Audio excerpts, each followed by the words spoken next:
Twin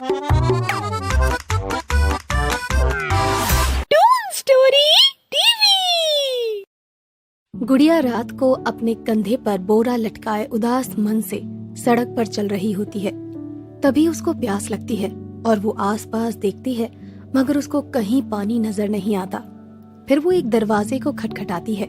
अंदर से एक औरत आती है। वो गुड़िया से कहती है, क्या है, क्यों दरवाजा पीट रही है? मेम साहब, मुझे बहुत प्यास लगी है, पानी मिलेगा क्या? अरे भाग यहाँ से, तुझे पानी पिलाया ना तो मुझे कोई ना कोई बीमारी लग जाएगी। तेरी हालत देखकर तो घिन आ रही है मुझे, निकल अब यहाँ से। इतना बोलकर वो औरत गुड़िया को भगा देती है। गुड़िया मुंह बनाकर चलने लगती है। तभी उसकी नजर सामने एक नल पर जाती है। वो तुरंत नल चलाती है, जिसमें से पानी पीकर गुड़िया अपनी प्यास बुझाती है। फिर जब गुड़िया दोबारा से नल चलाती है, तभी वो अपने हाथ पैर धोती है, मगर जैसे ही वो नल चलाती है, तभी उस नल से सोने के सिक्के निकलने लगते हैं। ये सब देखकर गुड़िया हैरान हो जाती है और फिर से नल चलाती है। फिर सोने के सिक्के निकलते हैं। फ्लैशबैक। गुड़िया एक गरीब भिखारन थी, जो कि अपनी दादी के साथ एक झोपड़ी में रहती थी। उसकी दादी अक्सर बीमार रहा करती थी। गुड़िया अपना और अपनी दादी का पेट पालने के लिए जगह जगह जाकर गांव और सड़कों का कूड़ा कचरा साफ किया करती थी। ऐसी ही एक दिन गुड़िया गांव में झाड़ू लगा रही होती है। झाड़ू लगाने से धूल धक्कड़ हर तरफ फैल जाता है। तभी वहां से एक साहूकार जा रहा होता है, जो कि धूल के कारण खांसने लगता है। और साहूकार गुस्से में गुड़िया की तरफ देखता है और कहता है, अरे ओ लड़की, तू ठीक से काम नहीं कर सकती क्या? मालिक, छोटा मुंह और बड़ी बात। अगर मुझ जैसे लोग आप लोगों की गंदगी साफ नहीं करेंगे तो आप लोग आए दिन बीमार ही पड़ते रहेंगे, और आप लोग बीमार ना पड़े इसीलिए हम जैसे लोग ये काम करते हैं, खुद की जान खतरे में डालकर। तेरी इतनी हिम्मत कि तू मुझसे जुबान लड़ा है? मैं चाहूँ तो तुझे इस गांव से बाहर फेंकवा सकता हूँ, समझी? माफ करना मालिक, भूल हो गई मुझसे। इतना बोलकर गुड़िया वहाँ से चली जाती है और घर आकर देखती है कि उसकी दादी की तबीयत बहुत खराब हो चुकी थी। वो एक खटिये पर खास ही रही होती है कि तभी गुड़िया आती है और अपनी दादी को पानी पिलाती है और कहती है, दादी आप चिंता मत करो, मैं कुछ करती हूँ। लगता है आपको अस्पताल ले जाना ही पड़ेगा। इतना बोलकर गुड़िया गाँव में कुछ लोगों के पास जाती है और पैसे उधार मांगती है, मगर गुड़िया की आर्थिक हालत को देखते हुए कोई भी उसको पैसे नहीं देता। वो हताश मन से घर वापस आती है और बहुत रो रही होती है। उसे कुछ समझ नहीं आता कि वो क्या करे। ऐसे ही उसकी दादी बीमारी से तड़पने लगती हैं। गांव के कुछ लोग उसके घर के आगे जमा हो जाते हैं और उनमें से एक भले आदमी ने उसकी दादी को किसी सरकारी अस्पताल में भर्ती करवाता है।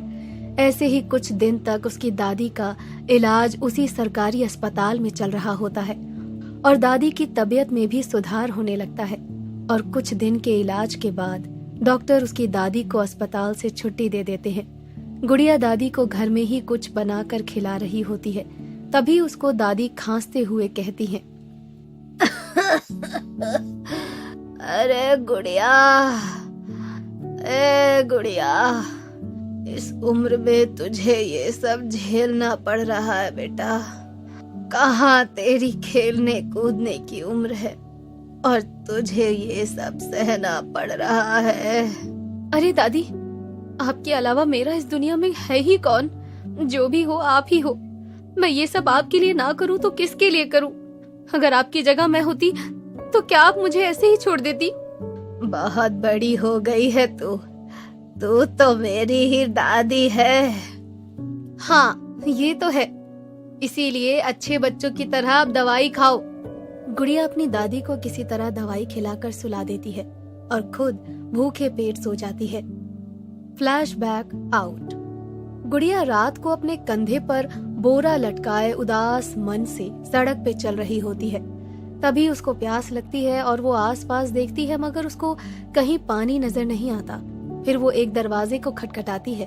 अंदर से एक औरत आती है। वो गुड़िया से कहती है, क्या है, क्यों दरवाजा पीट रही है? मेम साहब, मुझे बहुत प्यास लगी है, पानी मिलेगा क्या? अरे भाग यहाँ से, तुझे पानी पिलाया ना तो मुझे कोई ना कोई बीमारी लग जाएगी। तेरी हालत देखकर तो घिन आ रही है मुझे। निकल अब यहाँ से। इतना बोलकर वो औरत गुड़िया को भगा देती है। गुड़िया मुंह बनाकर चलने लगती है। तभी उसकी नजर सामने एक नल पड़ जाती है। वो तुरंत नल चलाती है, जिसमें से पानी पीकर गुड़िया अपनी प्यास बुझाती है। फिर जब गुड़िया दोबारा से नल चलाती है तभी वो अपने हाथ पैर धोती है, मगर जैसे ही वो नल चलाती है तभी उस नल से सोने के सिक्के निकलने लगते हैं। ये सब देखकर गुड़िया हैरान हो जाती है और फिर से नल चलाती है। फिर सोने के सिक्के निकलते हैं। तभी वो नल गुड़िया से कहता है, गुड़िया हैरान मत हो, मैं एक जादुई नल हूँ और मैं तुम जैसे साफ दिल के गरीब इंसानों की मदद करता हूँ। मैं एक जादुई सोने के सिक्के देने वाला नल हूँ। तुम्हारी सारी दिक्कत परेशानी मुझे पता है, इसीलिए मैं तुम्हें ये सोने के सिक्के दे रहा हूँ, जिससे तुम्हारी आर्थिक हालत एकदम ठीक हो सकती है। तो तुम बिना सवाल जवाब किए ये सिक्के ले लो, और हाँ, इस बारे में कभी भी किसी को मत बताना, वरना इससे मेरी जादुई शक्तियाँ नष्ट हो सकती हैं।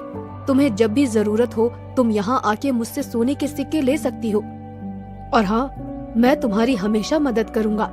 जब भी कोई भी दिक्कत हो तुम मुझे सच्चे मन से याद करना। गुड़िया वो सिक्के लेकर घर आ जाती है और अगले दिन एक सुनार के पास जाके उन सिक्कों को बेचकर कुछ पैसे ले आती है।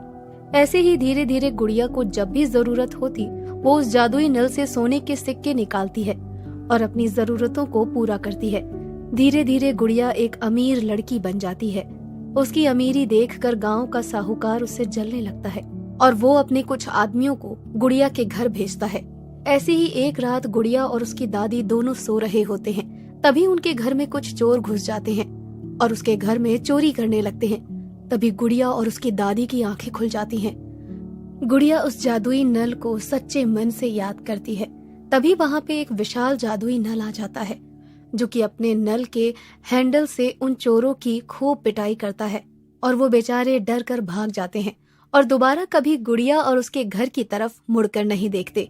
दोस्तों, ऐसी और मजेदार कहानियों को देखने के लिए हमारे टून स्टोरी टीवी चैनल को सब्सक्राइब करें और बेल आइकन दबाना ना भूलें।